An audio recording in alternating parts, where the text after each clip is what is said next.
Hello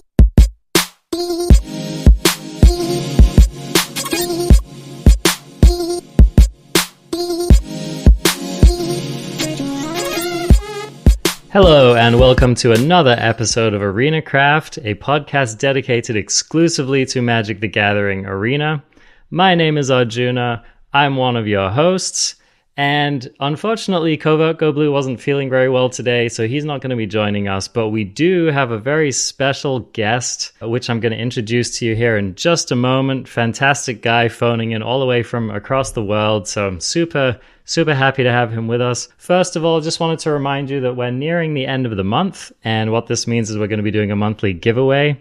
So you can get a $20 gift card to a place of your choice. You can do that for the easy action of just following us on any of the platforms. You can join the Discord, leave us a review on iTunes. We appreciate all of that, and all of that puts you in the running for that $20 reward. So that's coming up at the end of the month. Looking forward to giving that out. So I just had to make that quick plug. And now let's get into introducing our guest. Now, this is someone who, this is actually kind of funny. The first time I saw your content was I was watching Aaron Gertler's stream, and he was playing his classic Temur Adventures deck, and he played this really tight matchup against this Monogreen deck, and it was really close, and he had to pull out every trick in the book to win the match. It was, went to game 3, went down to final life, and I remember thinking, man, who is this player? This person is great, that deck is great. It was just like an eye-opener, and it turned out to be Rint, Maxim Salmin, who is the guest that we have on the show today. How are you doing today, Maxim? What's going on, guys? Thank you all very much. Thank you for having me, Arjuna. Doing great. Despite the tough times, feeling pretty good. Nothing to complain about, at least on my side. So we keep doing what we're doing. I know it's wild all the way across the world. Maxim's joining us from Malaysia at the moment, so it's interesting and not where you ordinarily live. So interesting times for sure. So yeah, fellow Monogreen mage here. Yeah, I'd love to just hear briefly, Maxim, about, your history with the game, your history with Magic, how you came to play Arena, and how you eventually ended up being recognized as one of the world's foremost Monogreen mages. Oh, God. Yeah, it's great. It's been a great journey so far. Well, I have to say that I started playing Magic in my hometown, right? So I'm from Omsk. It's a city in western Siberia. I started playing around, I think it was 2005 or 2006. I was just like a 14-year-old kid back then. My elder brother introduced me to the game, and I had some other options. There was some local Russian collectible card games, but I was like, let's just play the original thing. Let's just play Magic, right? Like the pioneer, right, of the genre. So I started playing then. It was around Planar Chaos, so it was like Time Spiral, and Ravnica was about to rotate out. And then I started playing with Lorwyn too. That's an interesting time to join the game, by the way. Yeah, it was great. It was great. So I remember when Lorwyn block hit, there was a ton of fun with that. And perhaps that's when it all started, like the whole Monogreen affection as well, because Lorwyn's theme was vastly tribal decks, elves and goblins and merfolks and stuff like that, and then subsequently warriors and rogues and things like that. So it was a ton of fun. Planeswalkers were introduced for the first time too. I kind of quit the game eventually, probably mostly because of the financial strain, to be honest. I just started going to college also, so probably had some more interesting hobbies to do, and ways to spend money as well. And but it turns out Magic can wait for a very long time. I sold all my paper collection also, gave away like the rest. And then finally, after just a number of years, a little over a year ago, so probably like mid-March, I think I just got the Arena somewhere, just on an ad, on Facebook or somewhere like this, or on an email. And I was like, wow, okay, Arena is back, and it's a free-to-play model. It's very exciting to play, and it's a fantastic platform, to be honest, where at the end of the day, it's the reason why like we are today now, like talking to each other, because it's pretty amazing how you can play and be competitive and connect just with the power of the internet, right, with all the other people, and it's just amazing. The platform is amazing for playing games, for playing high level like competitive matches, and it's really good. Yeah, I agree. Clearly a huge fan. I started a podcast around it, so yeah. And it was the same for me, it's like I just wanted to be able to play competitive constructed Magic without having to spend $300 to $500 every time I wanted to buy a new deck. Right, yeah, it's a big factor. Yeah, exactly. So, definitely a big thing for me. So I'd love to hear a little bit about, you were starting to tell me before the interview about how you actually came to play Monogreen so much on Arena. So how did that come about? Yep. Well, first of all, it firstly comes actually, like it reaches beyond Arena, right? With my favorite color, my just affection and my experience previously, right? So I remember back in those days when I played Lorwyn, like I loved Monogreen Warriors deck I was running beautifully and winning like local Friday night magics, even with it, some prizes as well. It was super cool. So ironically, this thing again comes from being a budget version, because if you're running a monocolored deck in paper, you at least don't have to spend all the money for the mana base, right? Which is probably the most expensive thing in the deck. And then, I had some really cool results. I love the synergies. I love aggro. I love, aggro, like also with a backup plan. I love like just being proactive and starting the game on turn one.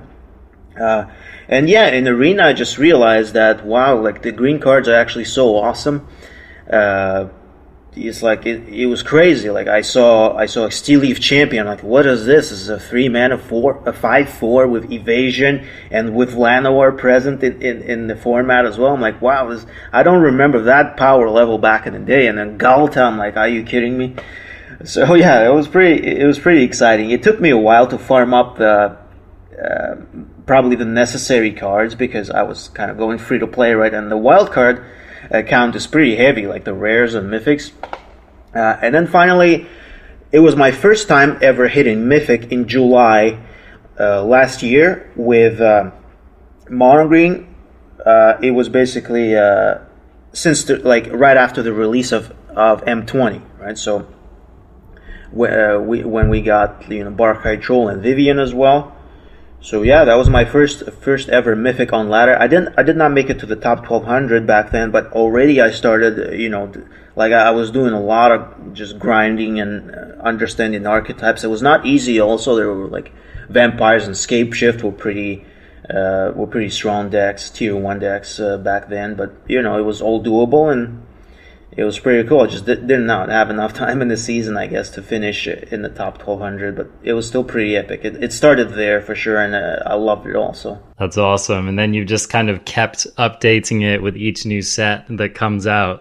Yeah, this is very cool. This is very exciting when you can actually just have a chance to test your favorite archetype, like regardless of the metagame, regardless of the set, and it's definitely playable. It has been playable since then for sure, like even since before M20. Yeah, and I definitely want to get into that and get into the modern iteration of it, because I've been doing the same thing myself. Obviously, I'm a fellow green mage, not quite as dedicated as you, but definitely a fan of the whole concept. So yeah, so we're going to get to that. That's going to be the focus of our main topic today, is just discussing your current deck list and kind of the evolution of it. And I have a couple of questions just based on my own experiences of running Monogreen in the Ikaria format. So we're going to get to that. First of all, I just wanted to cover some quick MTG news, because there's been some fairly large tournament announcements going on lately. And I just wanted to make sure that everyone's aware of that. The first big thing, which is coming to Arena end of this month, May 30th, all the way through morning on May 31st, and that's Pacific time, you'll be able to play in the first ever Arena Open. And so this is a response to a lot of players were saying that they wanted a way to get into competitive play without having to rank up into that top 1200 every season and then, go through that grueling process of going 10-1 or better. People just wanted to be able to have like a quicker track. Like, let's say that you're a highly skilled player and you're transitioning into Arena from Magic Online or from paper, and you don't necessarily want to have to grind your way all the way up and do that every single month. So just have another way to jump into competitive play. And so Wizards responded to that, and they came up with this idea of the Arena Open. So these are really cool events. You can win up to $2,000 in one of these events. And what's going to happen is it's an open access, anyone can join for the moderate price of 4,000 gems or 20,000 gold.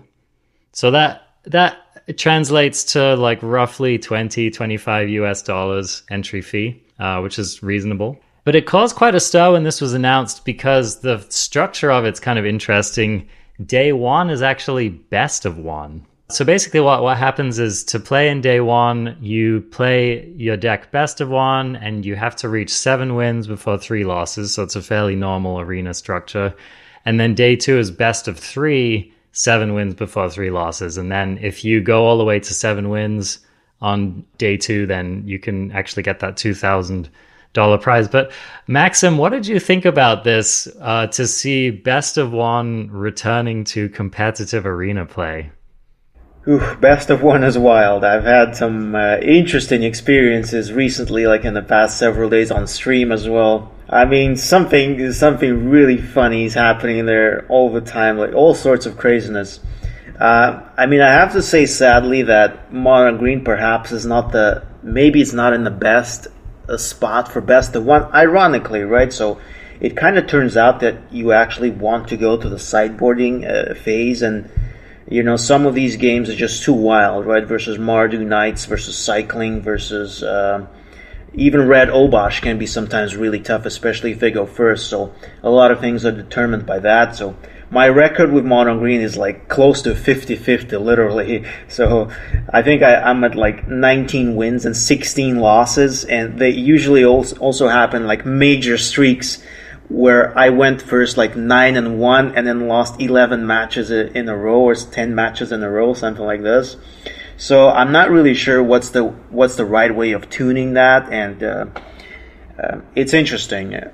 I still have no idea like how is it gonna look like and what to expect and which deck to run even, but it's pretty exciting. I mean, the whole concept of in-game tournaments, I mean, it's like in-client tournaments. It's amazing. I think it's inevitable, and you're absolutely right that the more opportunities there is, the better for everybody, I think, for the game and for the company and for the players, of course.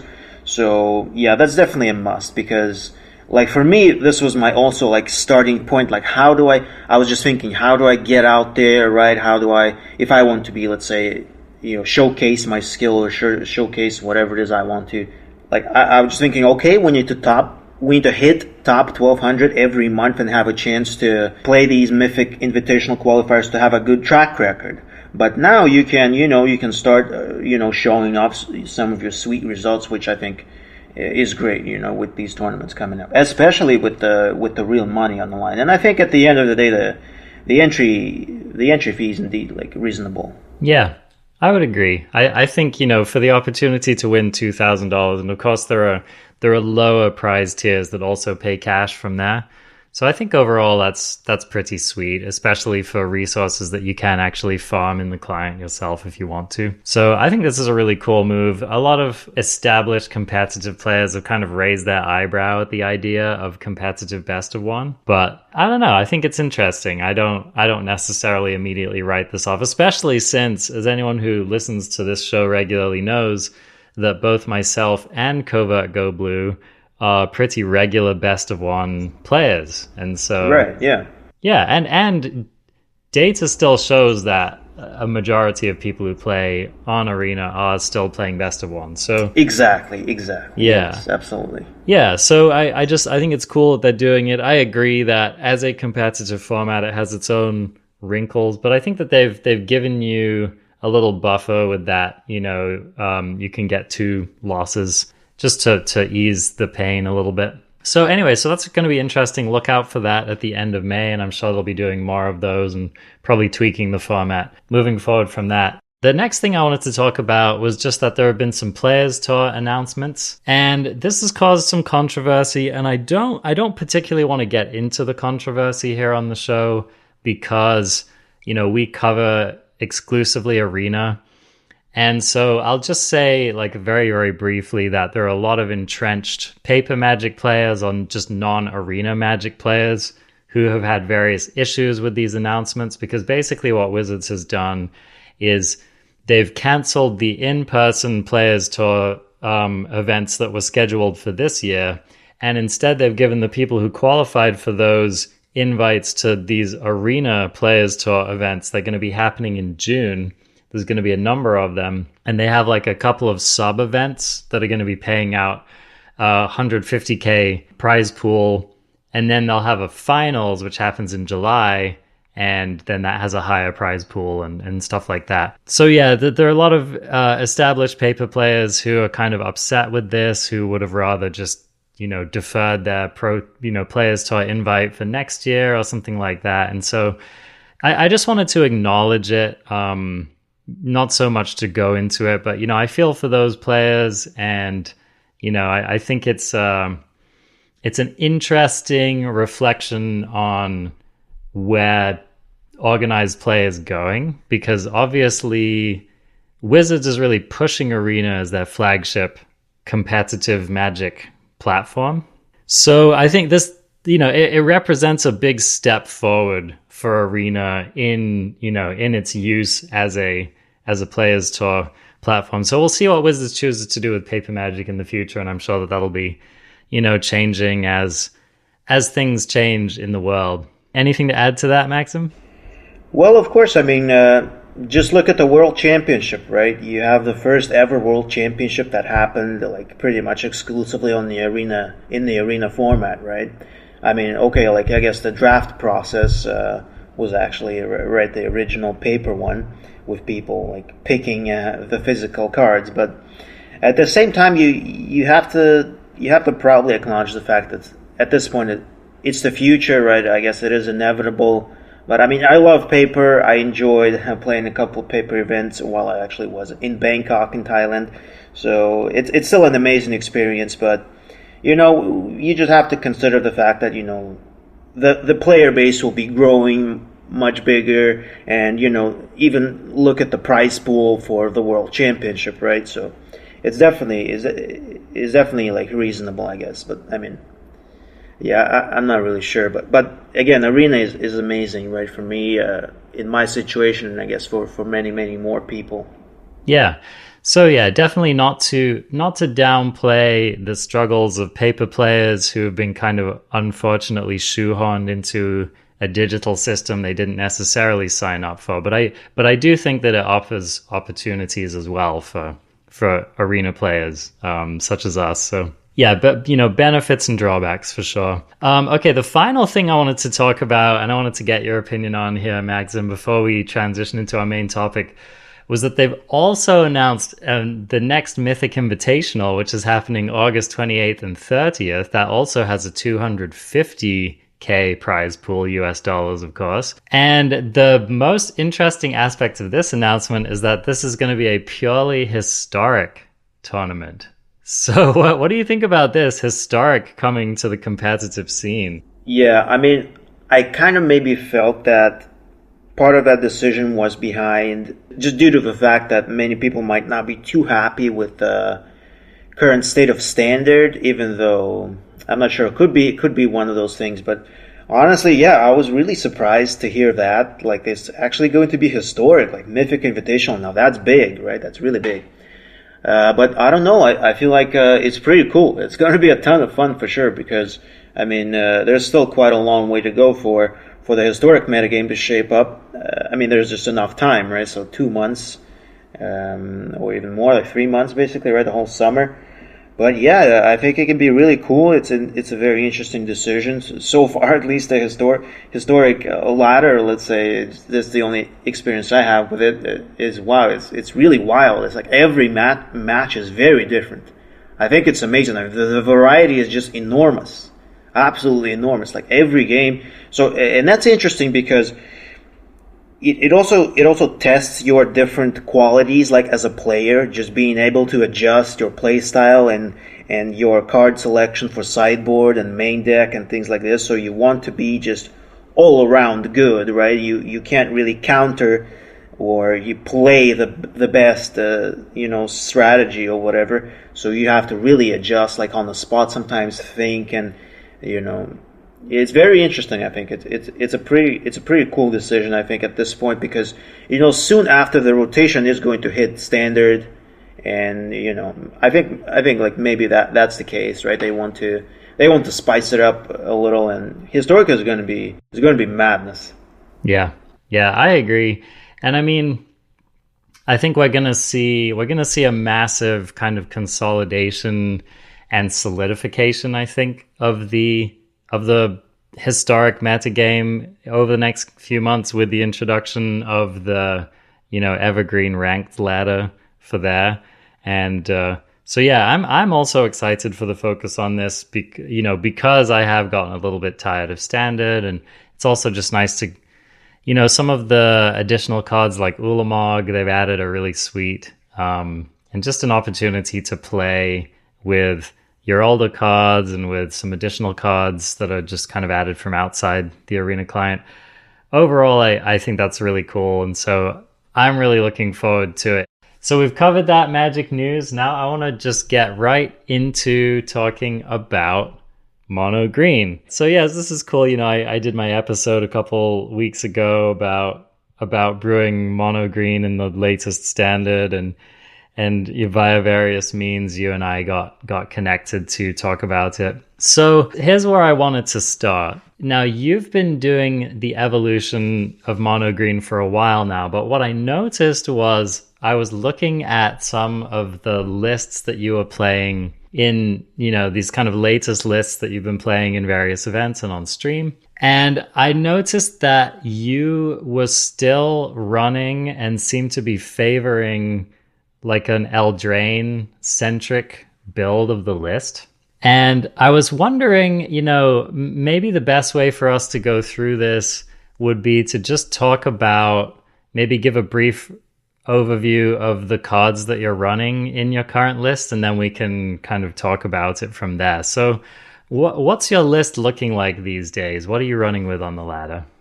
I'm actually pretty much running as my main deck, main version, the Redbull, the May Redbull version, right? Like, so this recent one, I really think that it is very solid. It probably doesn't need any changes right now, and for for as much time as there is, I just want to try to get in like the results before any rotation, before any changes occur. I think it's in a pretty good spot for a Monogreen deck, right? But I'm running with this. I'm really happy, and I made a lot of mistakes, honestly, along the way, and I still keep making them. So I think it's now up to the pilot now, not up to the deck anymore. Here's the thing, right? I mean, of course, I got another spike of excitement and popularity, I guess, with my Untapped Redbull Untapped results, right? So first day I went 7-1 going in top 8, and I ended up losing in top 64 to a Rakdos Obosh, which that loss still keeps me up at night, to be honest. And it's probably going to for a while. Yeah. Because at the end of the day, maybe it's too cocky to say, or of course I can't really say that because I failed, but I could have taken the whole thing. Believe it or not, I could have taken the whole thing. It was definitely possible.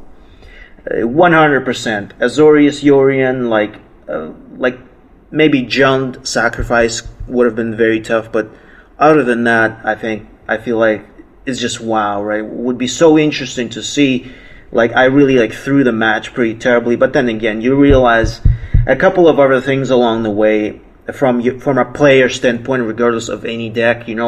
Just longevity in the tournaments, in long, dragged out, very draining tournaments. Having like sleep issues and just preparation issues and things like this, right? Like Mythic Invitational Qualifier overlapped with that as well, so I had to play that back to back. But I mean, it's good. But it means that it's the right signal for you. Like, it doesn't matter. No matter what the meta is, no matter what you're playing, improve as a player. Improve these things. If you want to play competitively, if you want to compete, which I am, right? I'm just getting started in my own way. But yeah, these are very, very important things. Just like, mistakes. Like, it's all up to your decision. It's not shuffler. It's not metagame. It's not anything. It's just there are many things that are in your control you can improve on. And then these things that go like beyond the game, like get enough sleep, like prepare. Maybe like don't play 2 tournaments at once. Just pick one. You can't have it all, right? The time zone, adapt. It's just crazy, right? It becomes like almost like you're an athlete type of situation, right? Yeah. And you need to really prepare yourself.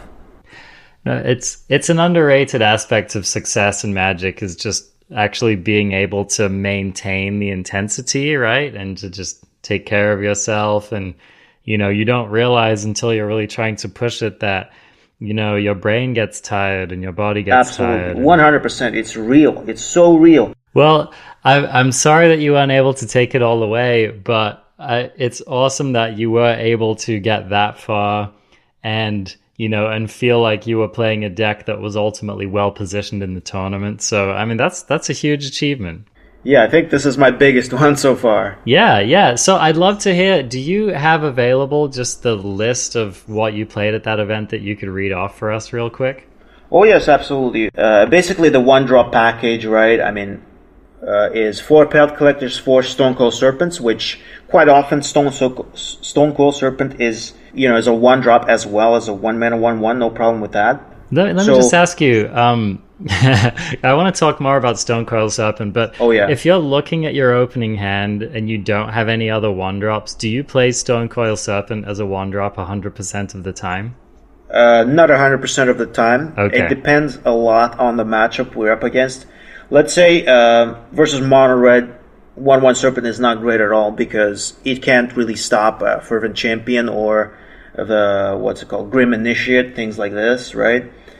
Same we can say about let's say Mardu Knights, right? I tend to hold on that. Like if I don't have a 2-drop, especially, right? If I have a 2-drop in hand, that's already a point for consideration. Sometimes I might do it, sometimes I might not.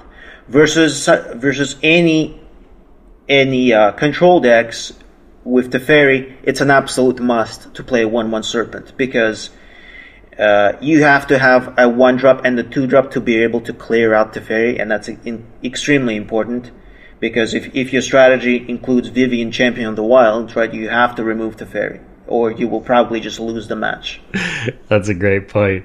Okay, cool. Yeah, I just had to stop you there because I've had that question. I'm sure a lot of our listeners have had that question too. Oh yeah, that's true. Okay, so you're running those as your 1-drops, and then what's happening in the 2 slot?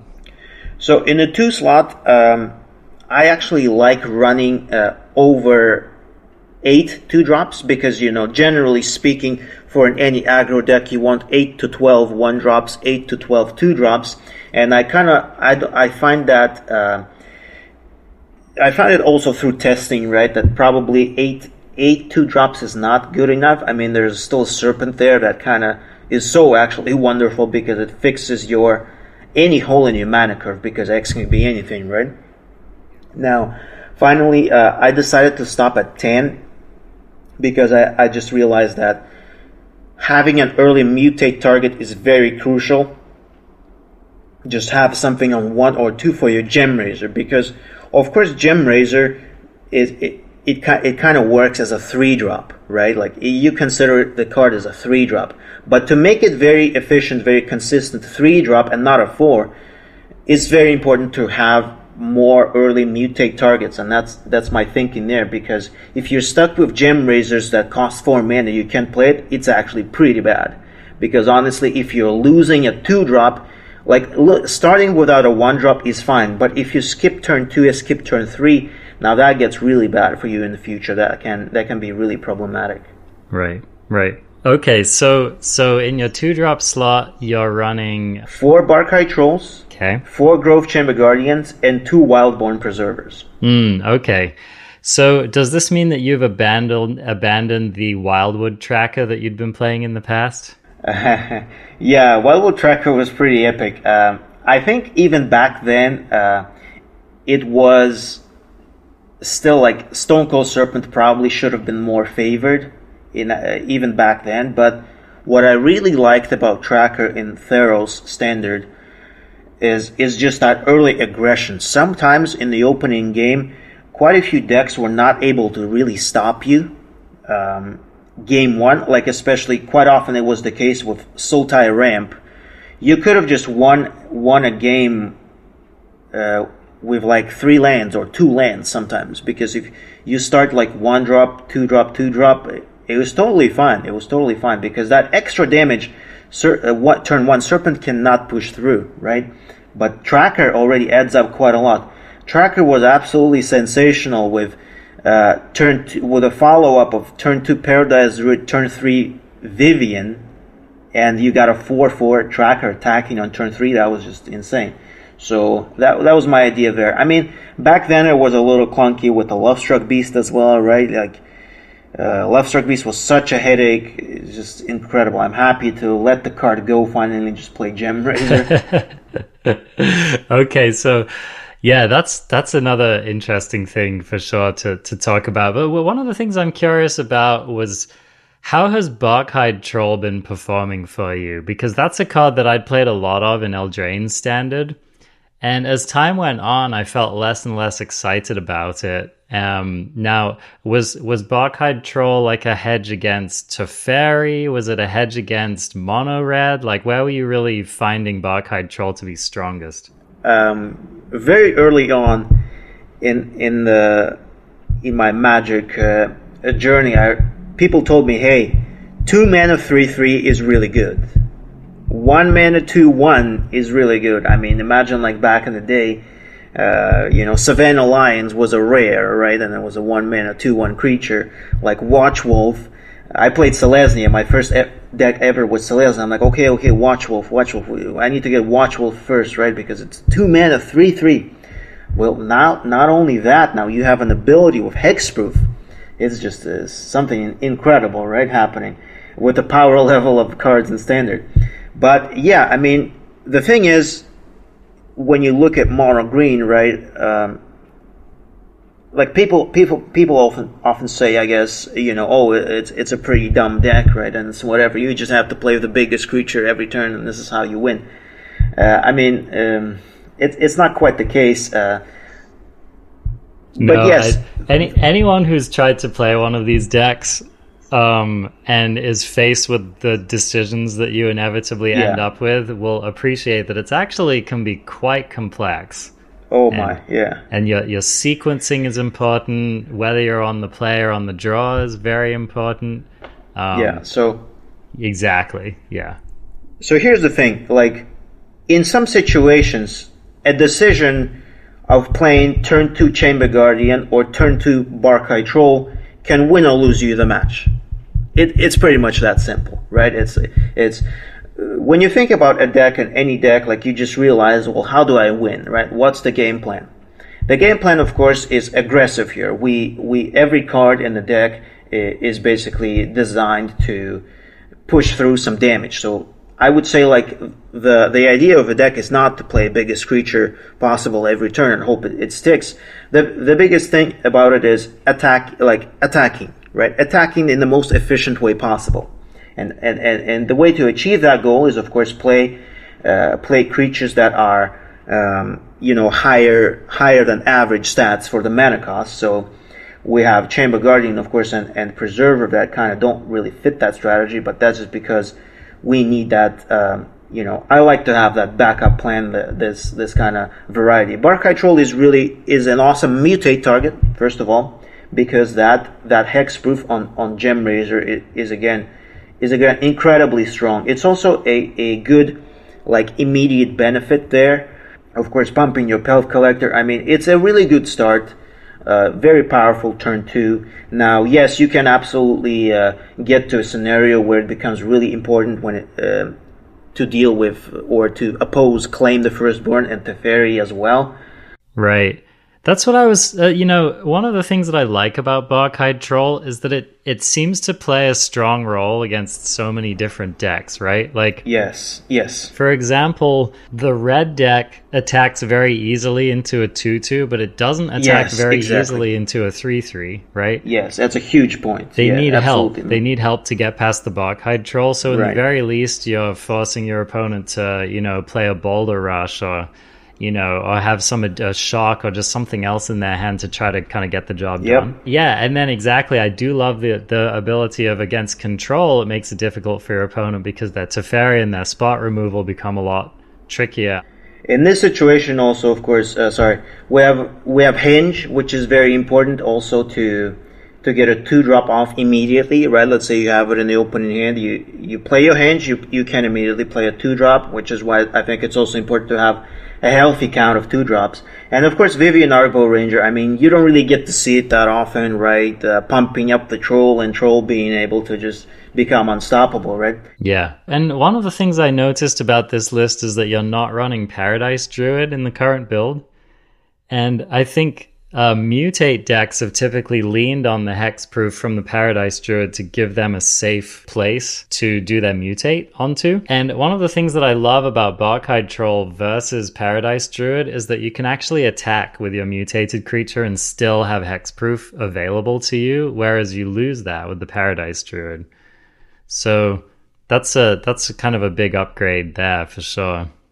My thinking with Paradise Druid was basically just realizing the fact that turn 3 4-drop, in my opinion, is not as powerful anymore. I remember a certain time when it was so amazing to play Vivian on 3, but right now, hyper aggressive decks. Let's say you take something like Mardu Knights or Mono Red, right, Obosh and things like that. Or even control decks where you have Mystical Dispute now neutralize as a thing too. You play turn 3 Vivian. If you have a 1-drop, it's still pretty good. But imagine you actually don't have a 1-drop in play, which can happen. You're only running 8, and then what happens? Look at this. You play turn 3 Vivian. That's great. You pump up your Paradise Druid, which is going to be tapped now, and then your Paradise Druid gets bounced, or Vivian just get absolutely steamrolled with all the Lurus decks, with all the hyper-aggressive Obosh and with a lot of 1-drops and things like this. So I decided to kind of abandon that game plan a little bit, and I went back to actually Growth Chamber Guardian, which I think is actually pretty well positioned right now at the end of the day. So let's talk about Growth Chamber Guardian, because I hope you won't take this the wrong way, but I feel like Growth Chamber Guardian is like one of the worst good cards ever printed in Standard. Could be the case. Sure. And so what I mean by that is, Growth Chamber Guardian is a great card, like a 2/2, which can become a 4/4, which can also pull all of the other copies of it out of your deck. It's really great. Like I'm not insulting the card on that point. One of the problems I always ran into with Growth Chamber Guardian, though, was that I was always finding it difficult to find the window in which to actually use the ability and not get completely blown out, right? How much of your decision to run Growth Chamber Guardian was just based on the fact that your deck is a Great Henge deck? Like, is that 50% of the decision, or would you run the Chamber Guardian even without the Great Henge? Right. Well, it's a very good question. I think that maybe part of the reason is that there are not too many good 2-drops right now. So when you look at all the early game, right, 1s and 2-drops, all these cards have recurring benefit from mutate. Yeah. And I think it's really important. Let's say you could run, I don't know, well, maybe Beetle, but I don't really like the Beetle. Like it's not very realistic that you have like Nessian Horn Beetle. Yeah, Nessian Horn Beetle. Yeah, you can yeah. only like run it off of Yorvo, and then it Right. still dies to stomp. So first of all, what Growth Chamber Guardian manages to accomplish is fix your mana curve. Fix your mana curve and fix your opening hand, which can be pretty important because you don't really want to mulligan. Let's say we're going up against a deck that doesn't have, probably red, right, as its early removal or something like this. 5 lands, Stonecoil Serpent, and Growth Chamber Guardian would be a keep for me. Okay. Because you play your Serpent on 1, you play Chamber Guardian on 2, and now you have a turn 3 with Adapt and a 4/4 attacker, which is not bad. And you can follow it up with at least another 2-drop or something else. So that's really big, in my opinion, as a curve fixer, right? If you don't have a 3-drop, if you don't have Yorvo, if it's not the time to mutate yet, or if you just like if you want to hold on to your Gem Raiser, now you can just adapt Growth Chamber Guardian. Second point is that it's pretty good versus flash decks, right? Because you again have that activation of an ability, right? You don't need to. It can be really annoying, and the damage can pile up really quickly versus flash decks and decks with counter spells in general. Now, next thing, let me ask you: did you ever find yourself just getting completely tempoed out by Brazen Borrower?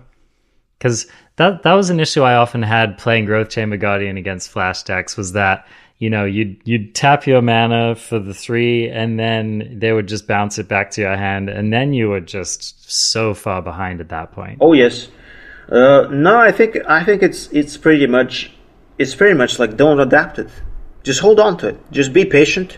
Because you can just understand that. I mean, of course, you kind of want to be the aggressor and you want to push as much damage through as possible, but that's also a beauty of it being an activated ability. Like you can play at instant speed, and having an instant speed play is great. Yeah, let them, like, I have no problem with this at all. Like if they have, of course, Bone Crusher Giant, just don't adapt it ever until they are tapped out. I had a couple of like very funny mono red matches where like it was clear to me that they have a stomp, and I just have like I have a 1-drop in the 2/2 Guardian, and okay, I'm chilling. They have like Scorch Spitter and Champion. I'm just attacking for 2 every turn. I'm holding on. I'm being patient, because as soon as they unload with this stomp, that's the time to adapt, and that's it. You're all good. Yeah, just don't overextend. Yeah, I mean it's a huge swing in tempo. Absolutely, it's probably an instant loss in some cases if you actually just whiff that activation. Right. So just choosing the key place to do it is the thing to do. Yeah. And one of the things that I love about Growth Chamber Guardian in a mutate shell is that you get those 2+1/+1 counters on it, which exactly. It's pretty big. So I do, it's like I notice when I'm looking down your list, Bark-Eyed Troll has a counter on it. Pelt Collector gets counters on it. Stonecoil Serpent gets counters on it. Wildbone Preserver gets counters on it. So all of your 1 and 2 drops, unless I'm missing something, I think all of them are able to get, they come in with or are able to get counters on them. Absolutely. That's the fundamental thing about it. And let's say, I guess probably the next best 2-drop would be Kraul Harpooner, right? It's pretty good. It has 3 power, so it's a very aggressive creature. Like the damage from, going back to Bark-Eyed Troll, the damage from a 3-power attacker can pile up very quickly. So here also the problem with Harpooner is that we mutate on it, we get nothing, and sometimes you have to mutate. Like okay, there might be not an artifact or enchantment in play, but we have to play. We have to spend our mana. We have to play our Gem Raiser, and with Kraul Harpooner we actually get nothing. And this is where I think it's really important to have your early package very beneficial for mutate. Yeah. Well, and especially to leverage the trample that you get from that Gem Raiser. Absolutely. It's a kind of an underrated part of the card, but the ability to add trample to your creature is just, especially in a deck like this, can be a game ender. Yes, absolutely. Yeah, okay. So I wanted to ask you, before we move on from the 2-drops, I wanted to ask you about Wildborn Preserver. I noticed that you're running 2 in your list. What was your thinking on that number? Was it just that you liked all of your other 2-drops and adding 2 more Wildborn Preserver was just to get you up to that magical number? Or was it that you didn't find that 3 or 4 Wildborn Preservers, like maybe you had diminishing returns with more of them? How did that end up going for you? Again, I was actually trying to go a little bit heavier with the slot at some point. I was even trying a Nightpack Ambusher and things like that, or you could try running Ceratops in the main, right? But then again, I think that you're absolutely right in saying that running too many can actually hurt you. So here, of course, Chamber Guardian is a 4, right? It's a must to have 4 copies, right? It's 4 or 0. Yeah, it's 4 or 0, absolutely, absolutely. I think kind of the same we could say about the Barkhide. Again, like just the thing about it is that 3/3 on 2 is never wrong. It cannot go bad at the end of the day, right? It's good versus control to beat them down faster. It's good against aggro to slow them down more efficiently, right? So when it comes to Preserver, again, it's that extra. It's kind of a filler, but at the same time, it fits into the strategy pretty nicely because we are running, 3 copies of each legendary, and then 4 Gem Razors is a must. I think all the early drops are really important too, like the 1-drops. So basically, yeah, I mean, it's a great mana sink. It's a great flash play that can be really important too in many situations. So I mean, instant speed, right? Option.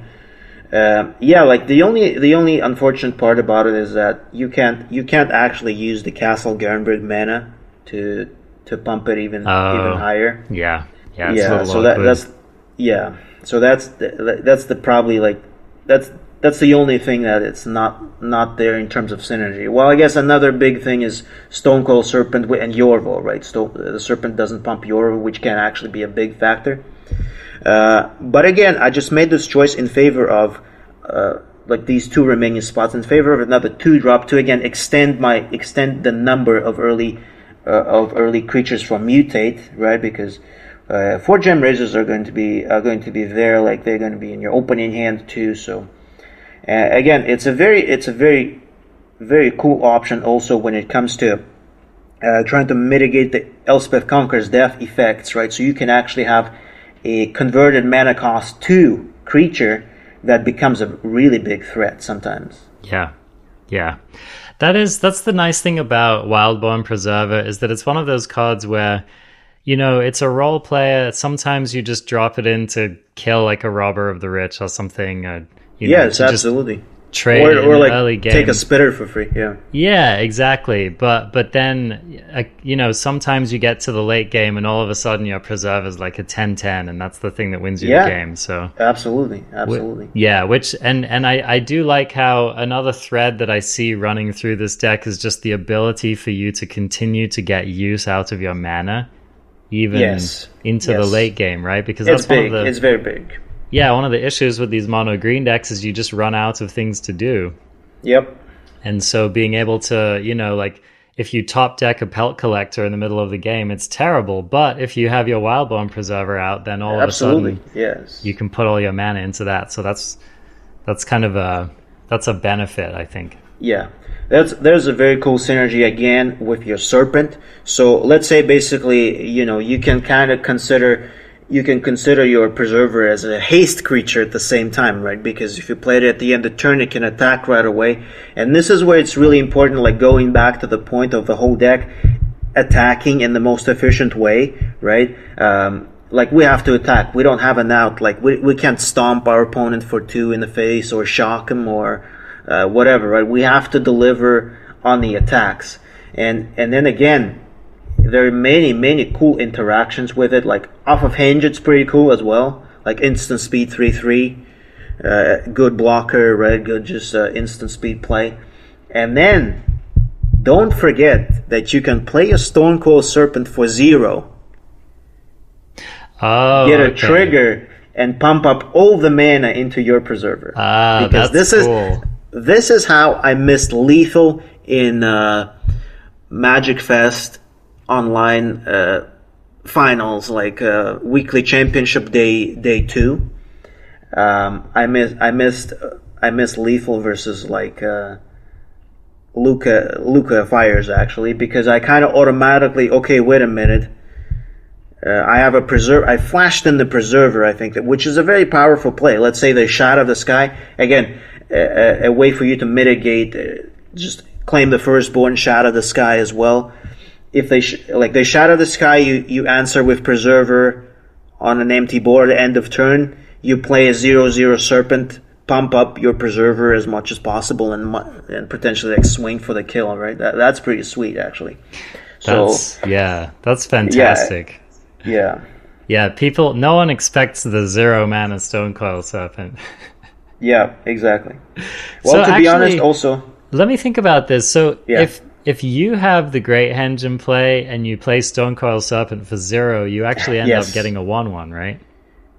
No, you actually don't. You don't? Okay. Your Serpent dies, because I think it's just... it's a state-based effect, right? Like the game...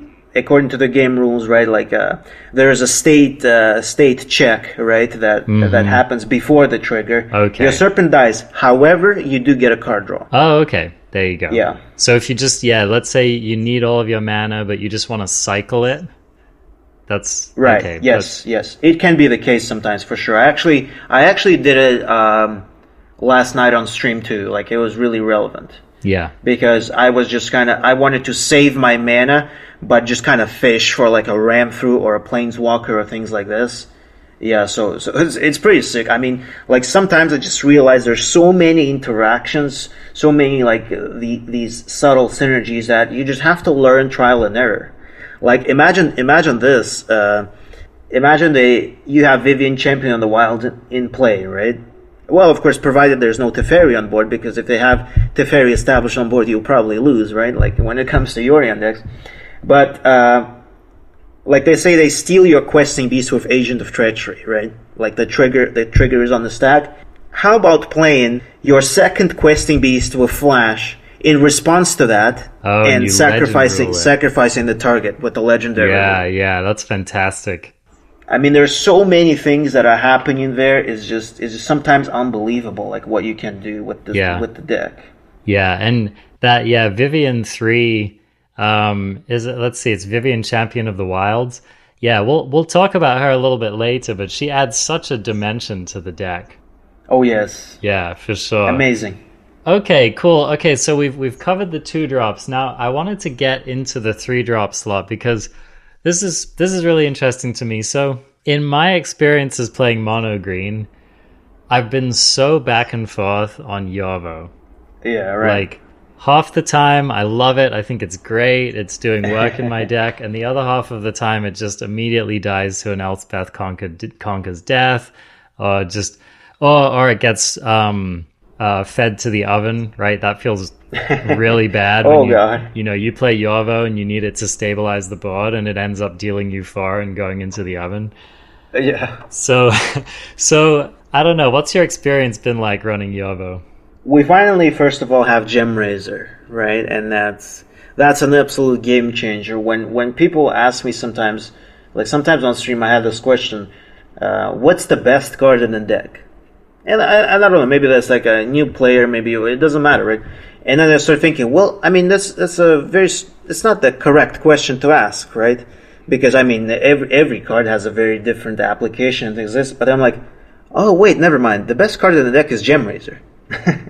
So actually, there is an answer to this, and part of the issue, part of the thing, of course, is that you can actually mutate on top of Yorvo, give it trample, which is something that the card clearly starves for, is trample, right? Because it gets just chump blocked for days, like by a cat from the oven and whatever.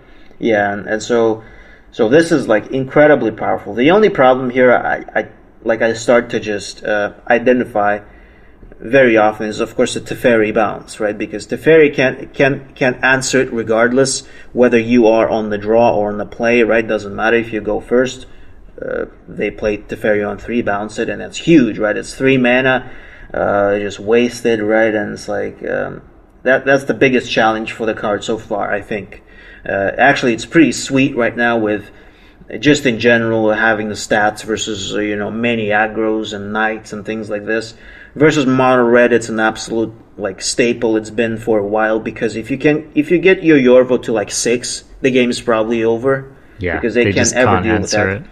And sometimes it's clearly like also the case with Gem Razor now, because if you have an 8/8 with trample, and if you go against like Gruul Fires or something like, I don't know, Boros Cycling, right, things like that, they can't answer it. That's it. Like the game is probably over. It ends on the spot.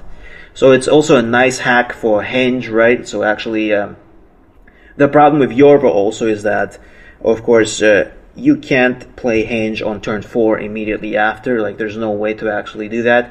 If Stonecold Serpent was a green creature, it would have been possible, because you could have again played it for 0 and stuff like that. But of course, it's not a green creature, which is also a problem. But I think the card definitely still like deserves a spot, in my opinion. It's just that it's probably the worst thing that happens now is the fairy bounce. Oven is still like mitigated with Gem Razor. Like sometimes I realized also in my recent experiences, and again that loss in Red Bull versus Rakdos Obash, that it's okay. Sometimes they might not have all the answers. They need more. They might not have a sack outlet, or they might not have claim. So again, they need to put 2 pieces together. But yeah, all in all, I think it's a great beater versus many things like Reclamation and all the other aggro decks. And with Gem Razor it's just so much better, like 100%. Well, and another thing I was thinking of was that one of the things that helps to mitigate the legend rule, because this is one of my problems running Yorvo, right, is that yeah, your opening hand, this would happen to me a lot, where I'd look at my opening hand and it would be like Pelt Collector, Yorvo, 4 lands, right? It's such an awkward hand. And, not great, yeah. And so like that's one of the things that I struggled with so much running Yorvo. And one of the nice things in a mutate deck is that, it's always going to be tucked under something, and so you can get around the legend rule that way. Very good, yeah. Yeah, amazing. That you can actually like put Gem Razor on it and keep growing the Gem Razor. So yeah, it's a good point that with the legendary rule, it's now also easier.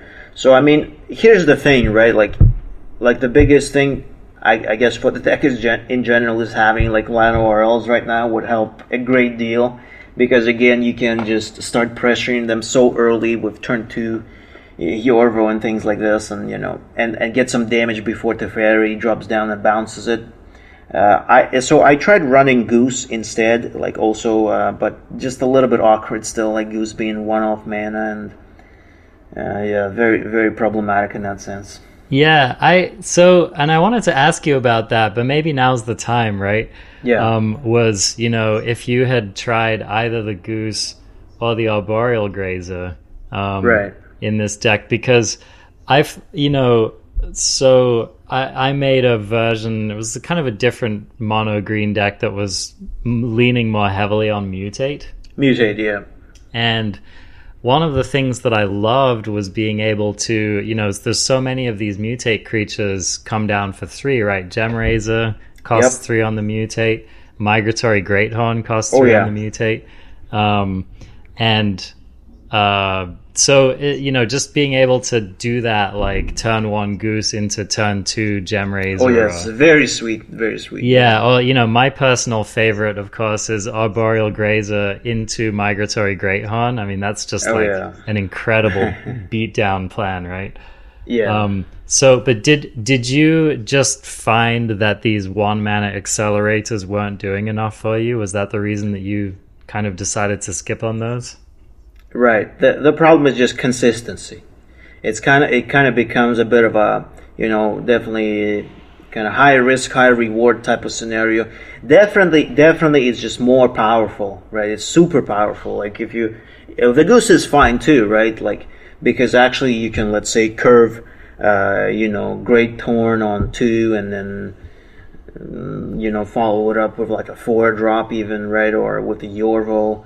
So it's like you can do like crazy things, right? Like Yorvo on 2, Gem Razor on 3, attack for 8 on turn 3, not too bad, right? Yeah, and maybe like remove it in an oven in the process.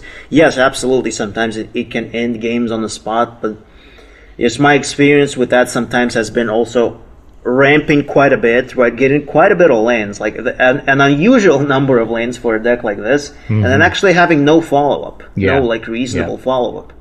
So at the end of the day, like I think I have like the Goose version actually right there too, so in front of me. Basically, I tried running 3 Great Horns and 4 Geese, but again, it just feels like the rest of the package is kind of similar.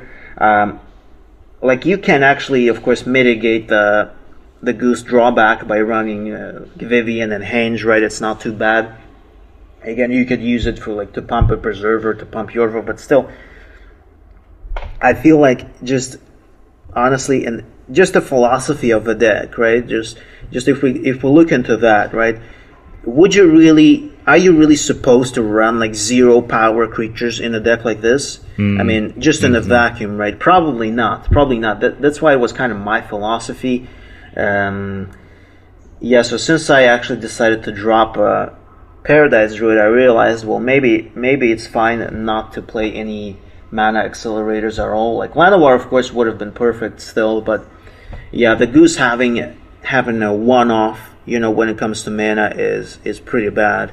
Yeah, it's very, very frustrating sometimes. They can also shock or Scorching Dragonfire it and deny your Great Horn land and things like this. So it's just not very maybe just not very consistent, not very realistic sometimes to always rely on that ideal scenario. I mean, that was what I had found with the deck that I built, was that it had these incredibly explosive games where you just crush your opponent in 3 or 4 turns and that was it. But then there are these other games where, the board stalls out or your opponent rats and then you're top decking Arboreal Grazers and stuff. And yeah. Little underwhelming from there. So, okay, so let's keep moving along here. Now, you're on 3 Questing Beasts in the build. I don't think we really need to go into Questing Beast. Everyone knows it's great. If you're running a Monogreen aggro list without Questing Beast, you should probably ask yourself why. So let's talk a little bit more about the Great Henge, because that was when I was looking at your list, one of the hardest things for me to get my head around was these 3 copies of the Great Henge. And the primary reason for that is just that you're not running Lovestruck Beast or the Rotting Regisaur or any of these really high power creatures that help you get your Great Henge out on curve. And of course, I think that not playing Lovestruck Beast in this deck is absolutely the correct play. But one of the things I was curious about was, like, how do you find yourself fitting in the Great Henge? Like, do you find yourself consistently able to cast it on time, or do you have games where, you just have a bunch of 3/3s on the board and it's just kind of like a little bit too expensive? Like, how does that end up working out in the deck? Yeah, the Great Henge often has been a card that that I have a kind of like a love-hate relationship with. Yep. Because like straight up for quite a while I just said like the card is terrible. The card is not good. Yeah. Like in Theros Standard, there was a lot of issues with that. Even like despite running Lovestruck Beast.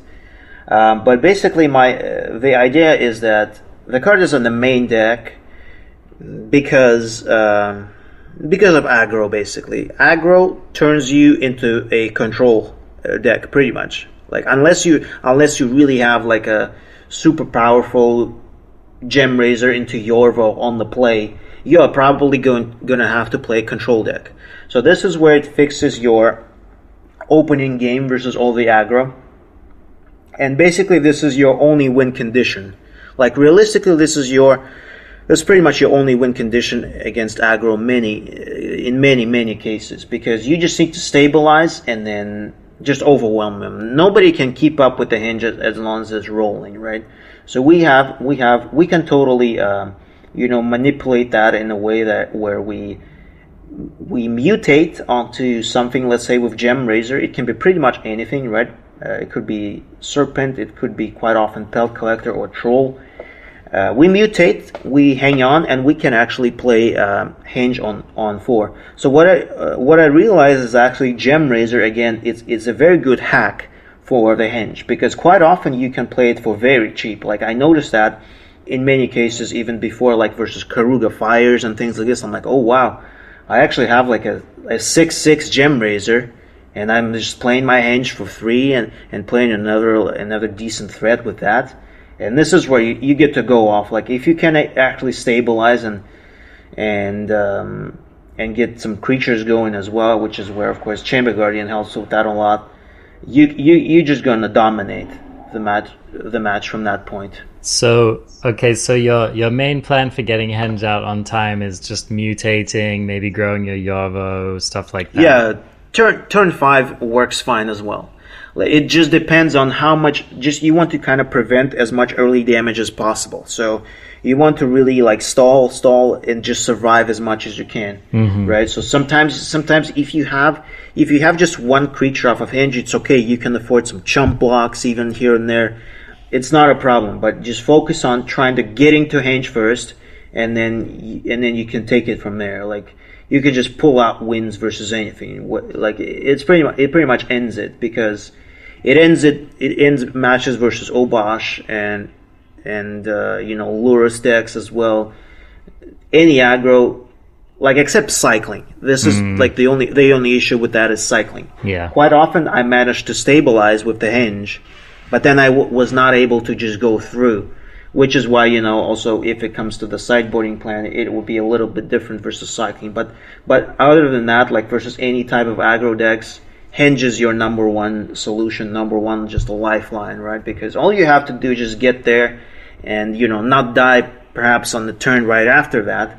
Which to be honest, again, with the number of 2-drops and 1-drops and ram through off the sideboard, you will be able to play many of those options off of Henge right away, which is great as well. So and then you slowly also creep up with the life gain.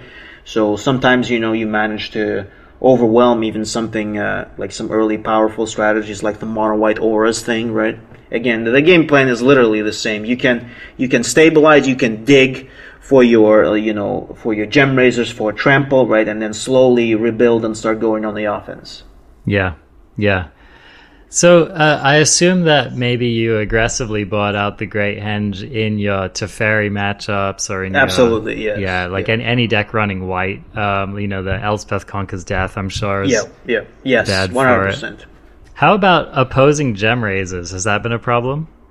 Somehow it's been kind of okay.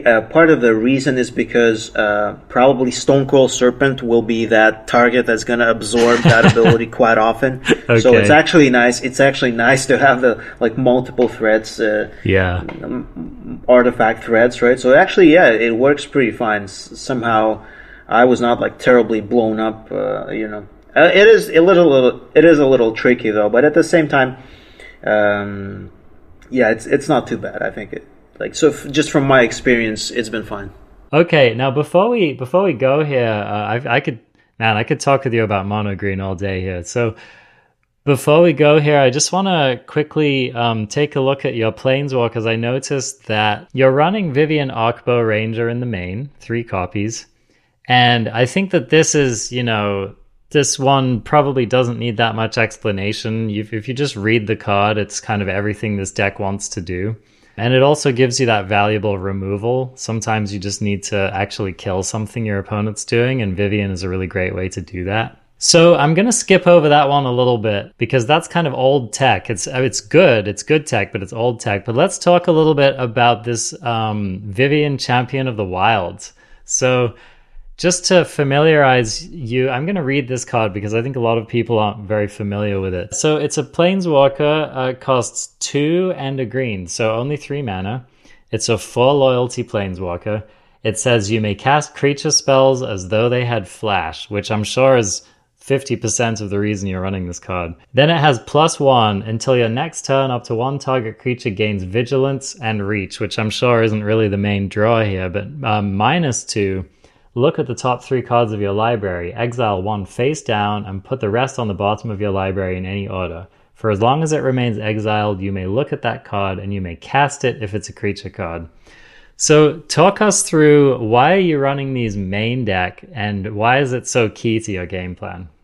Basically, main deck, again, because of Lukka, Yorion Lukka popularity, right? And of course, the number one deck in the format, I guess. Basically, it's our only win condition versus deck. So again, you probably want to improve your opening game chances a little bit more with this, running 2 copies. Now, of course, versus aggro, right? It's going to get boarded out as any of the planeswalkers. But even versus aggro, it's not too terrible. What I like about it the most, about this is actually one of those cards that does not necessarily fit the strategy, right? It cannot really provide you like any offense, right? But in my opinion, if I were to run like any of the tech cards, the card has to do something immediately, and it has to somehow compensate, the card draw, the value for itself. Worst case scenario, even versus aggro matchup, we can -2, and we can just basically, there it is, like most likely, pretty much all the time, right? Almost all the time we can get a creature out of it, and it's already okay, 1 for 1, right? It's not too bad. But yeah, like from my experience, like I realized that she is the only win condition versus the Jeskai Lukka Fires deck. Now, it's pretty crazy that it's actually the case, and you can't run Archbow Ranger or Monsters Advocate in these versus these decks because of that steel combo, just because of that fact alone, right? So just to make this very clear, what you're talking about is just hiding your threats from Agent of Treachery by playing them at the end of your opponent's turn. Absolutely. Hiding your threats versus pretty much anything they have. Number one, of course, Shadow of the Sky, right? Shadow of the Sky is a fundamental card that, okay, I have no problem with. It has to be present, some form of it in every standard, just to keep everybody in check, right? Just to, of course, make you think and not just slam everything onto the board. Because I remember also that quite early in the Korea, I had this Magic Fest qualifier where I finally went 5-1. But part of the reason was that all those guys, they were not running Shatter, they were not running Storm's Wrath, none of the mass removal. And I was just looking, it was an open deck list format, right? And I would just look at it and say, my God, somebody pinch me, guys. I can just play everything. I can play everything. Nothing will die. Nothing, single targets, of course, but I'm like, wow, how's this possible? Reclamation without, Storm's Wrath. Yeah. Yorion, some kind of absurd, greedy 5/4 color piles. No Shatter. I was like, wow. And Flame Sweep is really bad against us, right? Yeah.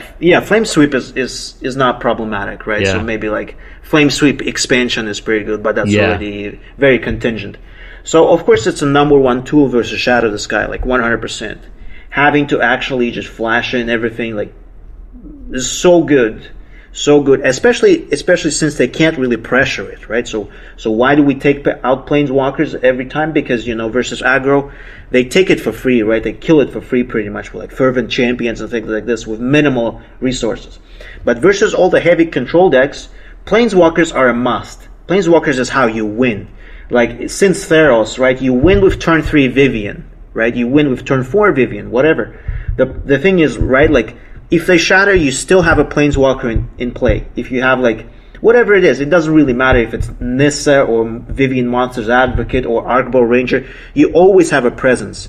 Because let's say they ECD, then your board is intact. They Shatter, your Planeswalker is intact, and this is how you win.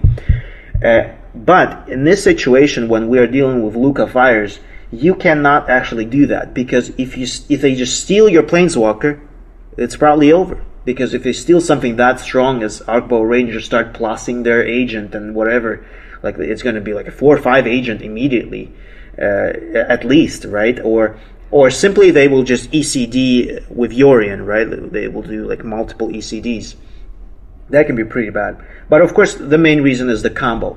It just basically puts us in a position where we have to race them and go through the blockers, like push through the blockers somehow, and actually bypass Shadow of the Sky and Clarion post sideboard. I mean, it's just a nightmare, honestly. And then, of course, the biggest thing, of course, is Teferi, right? But you have to, this is why it's the best deck, and I think like this is the best way I found to beat it. I mean, in Red Bull, I actually went 2-1 versus Lukka Fires, and basically, yeah, like the most important thing here is to remove Teferi as soon as possible. Like Teferi can still hit, but at the same time, it's just an absolute like a lifeline when it comes to these matchups. So I actually just bring in 4 copies of Champion of the Wilds in those matchups. Yeah, like you can do so much good stuff with this. Like you can flash in your Gem Razor. Like I remember this is how I won one of the matches in Red Bull. So basically they forced, like I came to a situation where they had to Yorion in for I think ECD and an Omen, and in response I flashed in Gem Razor onto existing Gem Razor, got 2 triggers and destroyed ECD and the Omen, like leaving Yorion with nothing. Oh, that's amazing. They just scooped the game. It's crazy. It's amazing versus Reclamation as well. The loyalty count is pretty solid. Like yes. It's Teferi basically, right? So you can plus and go up to 5 and even like survive Storm's Wrath or things like this. Yeah, so it's really great, I think. Yeah, it's an underappreciated Planeswalker. Side note, I've had some fun brewing with this and Wilderness Reclamation to basically Monogreen Flash. Allow you to do with your creatures what you do with Expansion Explosion. Now, right. Granted, it's a 3-card combo, so it's not actually that competitive, but imagine the dream curve in Historic, all right? Vivian on 3, Wilderness Reclamation on 4, instant speed Ulamog turn 5. you can do worse with this, and I've also pulled off fun stuff like a 2020 Crisis or stuff like that. So anyway, I'm not saying it's good, but it's some untapped potential here. Yep, exactly. That's all that is. I think that what I realized playing this one deck for so long, right? And people are asking me all the time, well, bro, what's the deal? Like, you're just playing one deck. Do you have any other decks? I'm like, yeah, I don't have a problem playing anything else, guys. Whatever. But I'm just working here. Let me work a little bit more because there's so much. And what I realized is that you can't really just claim anything until you test it. If you test it and that fails, okay, of course you can. But like I remember, like it was getting to some just unbelievable realms, like when I was playing Aggressive Mammoth and like Winthero Standard and what I was like, okay, let's try it though. Like, who cares? Let's try it. Let's see what works. I mean, you could play, turn 5 Aggressive Mammoth off of Castle Garenberg, right, with Paradise Druid. I mean, whatever, right? There are many synergies, and this is why it's really, really fun to just explore all that. And okay, fail miserably, but who knows? Sometimes you might find something really interesting there, and it might affect your whole like strategy and deck building process. Absolutely. Well, I love that, and I think that's a good place for us to end it here. I feel like you and I could easily spend another hour talking about all the ins and outs of this deck, but for the sake of our listeners, we're going to have to cut it off there. Thank you so much, Maxim, for coming on the show. It's been an absolute pleasure talking with you about all things Monogreen. So before we go, where can people find you on the internet? Well, first of all, I'm on Twitch TV /RintMS. So MS is just my initials, right? RINTMS. Same goes for Twitter. And I am also Rint on YouTube. I've been slacking a little bit on YouTube, but this is because, from just overwhelming experiences with all these tournaments and with stream picking up pretty well. So everybody's welcome, guys. Please come and have fun, enjoy. Awesome. Well, yeah, I've hopped into your stream a few times, and it's always a pleasure to see the master at work. And really, yeah, if you think that these Monogreen Stompy decks take no brain power, just come and watch Rint stream for 5 minutes. I promise you will learn so much about pacing, tempo, role assignment, who's the aggro, who's the control. It's one of the tightest decks. Like, it has the tightest tolerances, right? Unforgiving, absolutely unforgiving to mistakes. There's no leeway whatsoever in the deck. And I think that can be frustrating sometimes. You might lose a bunch of games in a row. And yes, I've seen that many times. Yeah, you know, you look back and you think, oh, I could have just played that one thing differently and I probably would have won that game. But I also think that it makes you a much better player as well. And that's the thing. And this is maybe what, like, sometimes people don't realize. Because, you know, I learned a lot. I learned so much about just deck building in general and like mulligans and, you know, playing around versus not playing around sometimes and things like this. So, I mean, it benefits me a lot just in general, not just playing this archetype. So yeah, play it for the drama, play it for the ins and outs and the swings, and sometimes the victory with the Monogreen is so sweet. Right. Well, thanks so much, Maxim, for joining us. Everyone go check out Maxim Rint MS. I'm sure that we'll talk again in the future. And in the meantime, I will be watching your stream. Awesome. Stay tuned. All right. Take it easy. Thank you. See you soon. And that's going to do it for this week's cast. Thanks as always for joining us. You can find us at ArenaCraft Podcast on Twitch, ArenaCraft Pod on the Twitter, and also arenacraftpod@gmail.com. We have a Discord. We're on YouTube. You can find us pretty much anywhere you go looking, and all the information, as per usual, is in the show notes, especially if you want a link to Maxim's deck list. We'll put that in the show notes as well. So yeah, thank you all for joining us, and we'll be back next week for more arena fun.